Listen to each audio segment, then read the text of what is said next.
Good afternoon, and thank you for joining me for this quick webinar on the electrical safety standards that are coming into the private rented sector, hopefully on the 1st of July. So what I'm going to look at first is what are the electrical test regulations. So the important thing to understand is this is for single lets, as HMOs already have their own regulations and those will not be affected by this new regulation coming in on the 1st of July. So the regulations are to ensure that a property is safe to live in and complies with the 18th edition wiring regulations, which came into force in 2018. It covers all wiring in a property and will include any appliances that are hardwired in, such as integrated ovens. It'll look at things like sockets, light fittings, consumer units, and anything that's permanently connected, such as showers and extractor fans. But it will exclude any portable items which would normally be picked up in a PAT test, so a portable appliance test. So anything that you can literally unplug and walk away with, such as TVs, table lamps, that sort of thing, those won't be included within the regulations. The test must be carried out every 5 years, and we're going to come on to some different timelines further through the presentation.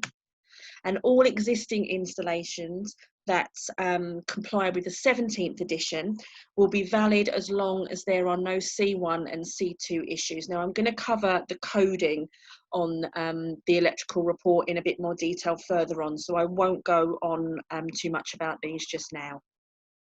So the key dates and the tenancy types is the most important thing for us to look at.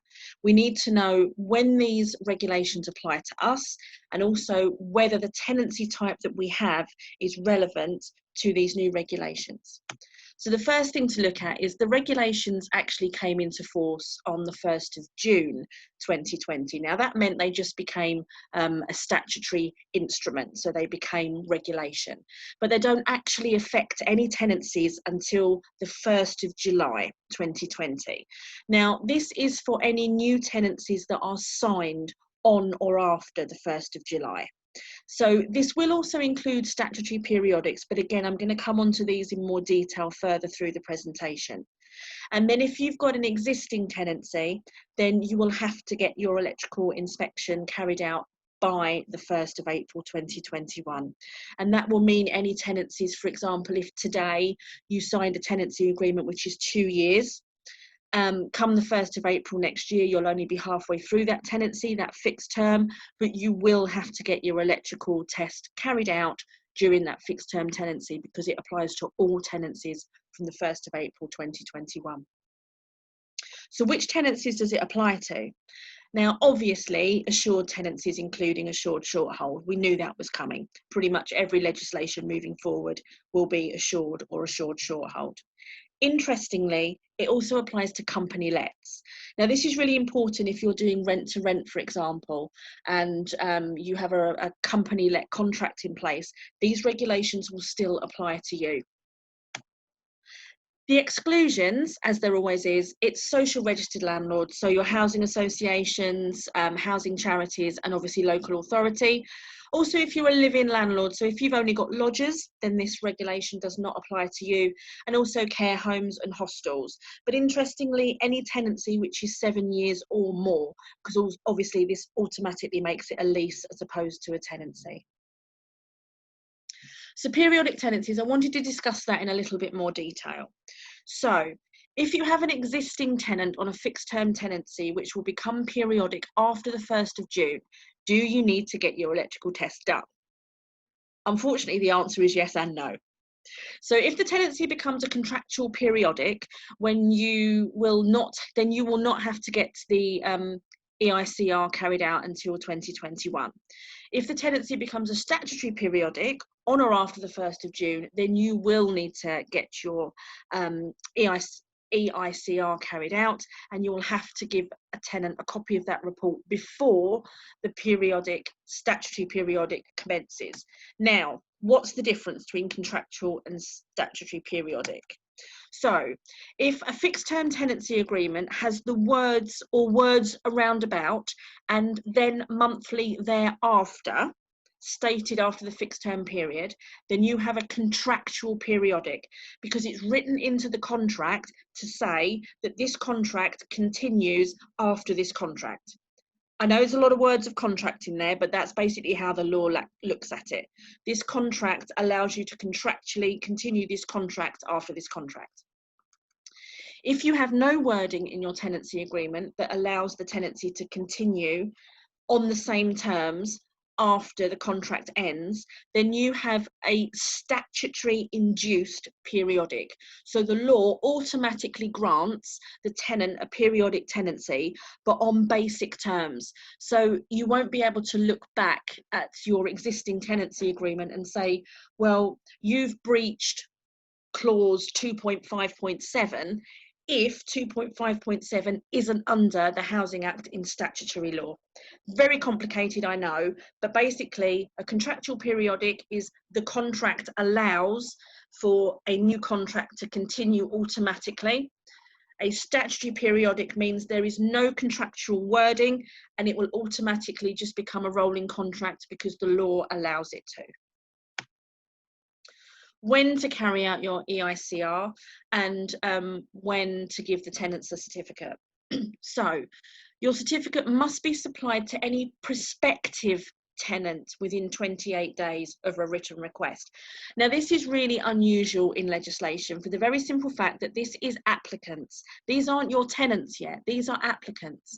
So for example, if you have, I don't know, 15 people come and view your property on a Saturday, and they've all read the regulations, not that they would, and they all give you an email saying, I want to see your EIC test, you got to give them the certificate within 28 days of their request. Now, it has to be a written request, so a text message won't do, a verbal request won't do, it has to be in writing, but email is sufficient within the regulations for a request of this. So even when just marketing your property, you need to be mindful that having the certificate in place before you even start marketing might be a good idea if prospective applicants, prospective tenants are going to be asking for a copy of the certificate. Now,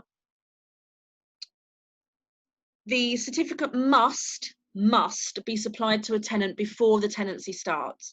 So if you have somebody moving into the property on the 2nd of the month, they must be provided with that certificate at least the day before. It cannot be on the day of move-in. It must be at least the day before. Now, this falls very similarly to the regulations for gas certificates, where if you don't provide a gas certificate before the start of the tenancy, you cannot use a Section 21. Now, obviously, Section 21 won't be affected by these regulations simply because these regulations are not part of the Deregulation Act 2015, which the gas certificate regulations do fall under. However, if you've got a statutory periodic tenancy and you haven't provided the certificate before that statutory periodic starts, then you could possibly be looking at a financial penalty or a remedial action from the local authority. But again, I'll come on to that a little bit later. So the certificate must be supplied to an existing tenant within 28 days of the inspection. So what they're looking for here is an existing tenant already living in the property. You have the test carried out, but you've got to give the certificate within 28 days of inspection.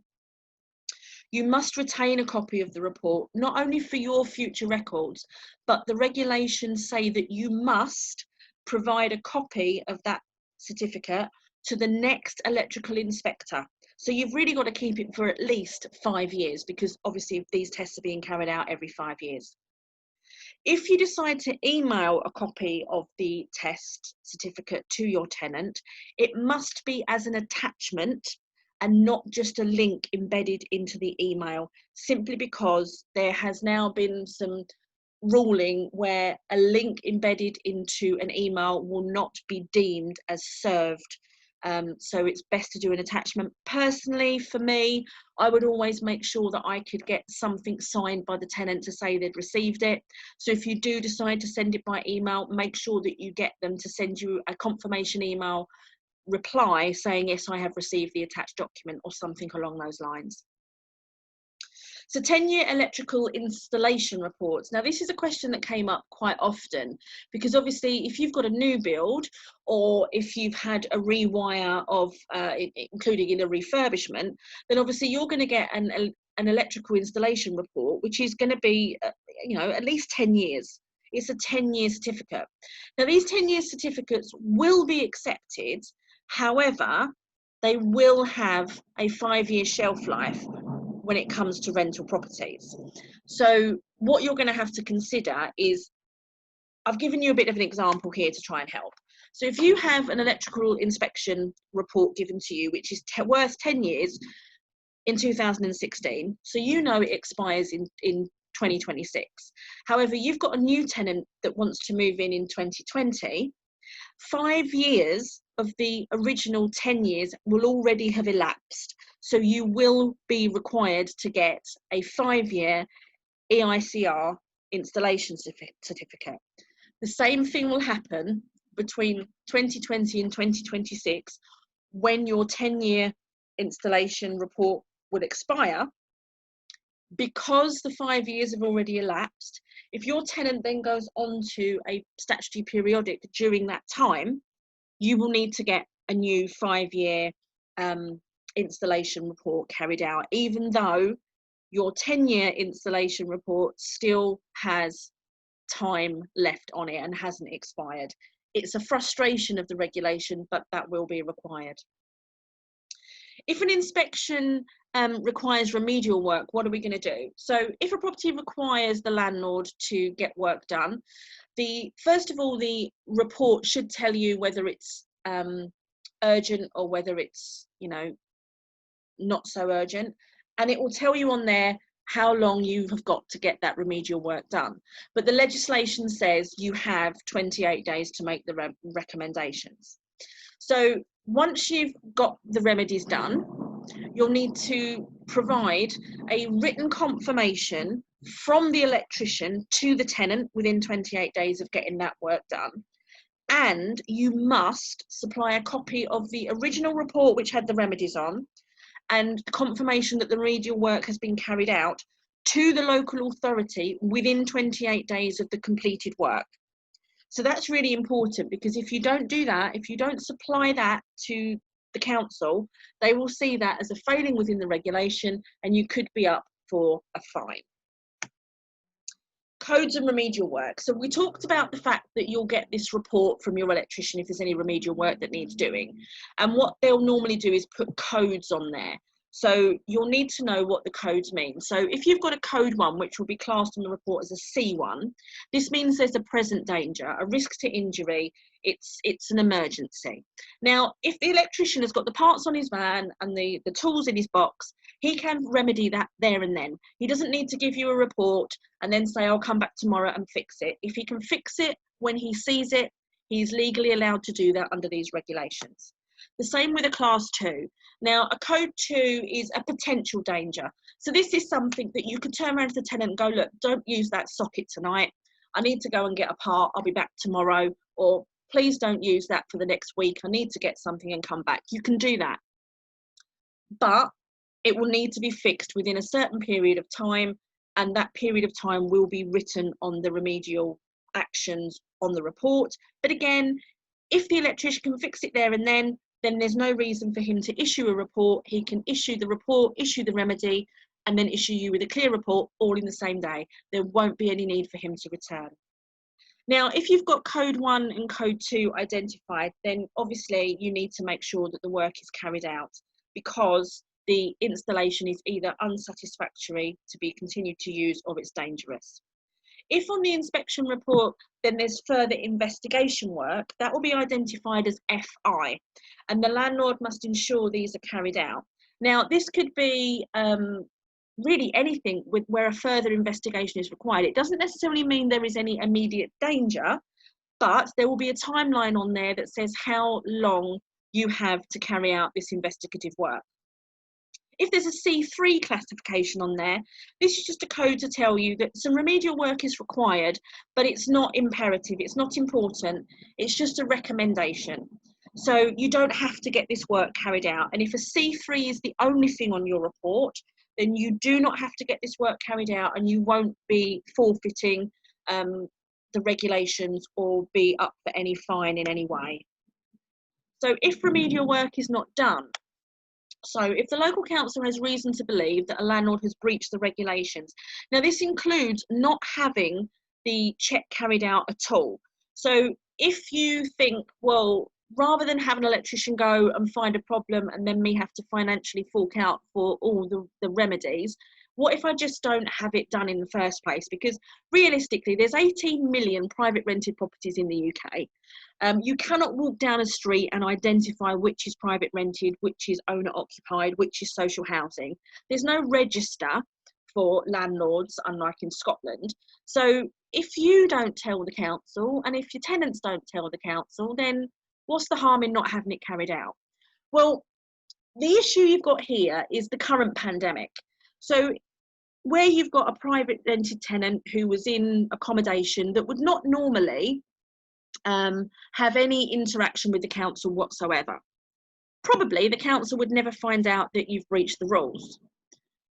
However, if you have a situation where your tenant has now lost their job or gone on furlough and had to apply for universal credit, the issue you have, although they don't have to tell the universal credit, i.e. the DWP, anything to do with their accommodation, once they're on universal credit, they will also be able to apply for what's called council tax relief, but that has to be applied for directly with the local council. Now, one of the boxes on the form for the council tax relief is the type of tenancy, and they'll be ticking private rented. There is nothing stopping the council then saying to the private rented tenant, oh, have you got an electrical certificate? And the tenant going, don't know what one of those is, mate. That's where you might get in trouble. So it's all fine, well and good thinking that you can avoid it, but unfortunately there's always going to be something along the line that will trip you up. And because we'll come along in a moment to how much the fines can be, I promise you it's better to just get your certificate done rather than try and avoid it. And obviously the same with the remedial works. So basically what will happen, once the council identify that there is a breach of the regulations, either you haven't carried out the test to start with, or you haven't done the remedial works within the timeline requested, then what will happen is they will supply you with a remedial action. So it will be a notice, a remedial notice. But they have to do that within 21 days on the day that they identify there is a reasonable ground that you have breached. Okay. So should you then not comply with the notice that's been issued, the local authority can arrange for the remedial works to be undertaken themselves, and then they can recover the costs of taking that action from you, although landlords do have a right against appeal, and I'm going to cover that in a few slides' time.